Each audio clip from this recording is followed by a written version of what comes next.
குருவின் தினம் ஒரு சுவடுகளில் பரிபூரணம் இந்த வார்த்தை எல்லாருமே கேள்விப்பட்ட வார்த்தையாக இருக்கும். ஆனால் உண்மையான அர்த்தம் என்னங்கிறதுக்கான ஒரு விளக்கங்களை எடுத்துக்கும் பொழுது எல்லோருமே ஞானம் அப்படிங்கிற ஒரு விஷயத்துக்குள் யாரெல்லாம் தேடி அலைகின்றார்களோ அவர்களுக்குள் கிடைக்கின்ற ஒரே ஒரு விஷயம் வேட்கை. அதாவது அவங்களுடைய தேடல் என்றும் முடிவடையாமல் தாங்க போயிட்டுருக்கு.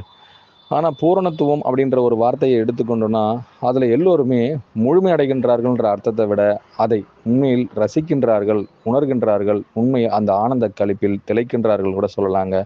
அப்போ பரிபூரணம்ன்ற வார்த்தைக்குள் யாரெல்லாம் மூழ்கணும்னு நினைக்கிறீங்களோ உங்களுடைய மெய்ப்புலன் உங்களை தேடி எங்கெல்லாம் அலைகின்றதோ அங்கே உங்களை ஒருவர் உணர்த்தி விட்டால் போதுங்க. அங்கே நீங்கள் பரிபூரணம் அப்படிங்கிற ஒரு விஷயத்தை முழுமையாக அடையலாங்க. அப்போது அடையும் பொழுது உங்களுக்குள் ஏற்படும் ஆனந்தம் பேரானந்தமாய் உருவெடுக்கிறதுங்க. அது எப்பொழுதுமே நிலைத்து விட்டால் அதுவே நீங்கள் பரிபூரணத்தின் உச்சத்தில் இருக்கின்றீர்கள்ங்கிறதையும் ஆசைப்படுறோங்க. யாருக்கெல்லாம் மறுபரிபூரணத்துவத்தில் மண்ணை தொட்டவர்களெல்லாம் விண்ணை தொட்டவர்களாய் தன்னுள் இருந்து முழு பரிபூரணத்தை உணர்ந்து விட்டால் அவர்களுக்குள் நான் முழு பரிபூரணன். அனைவருக்கும் குருவே சரணம், குருவடி சரணம், திருவடி போற்றிங்க.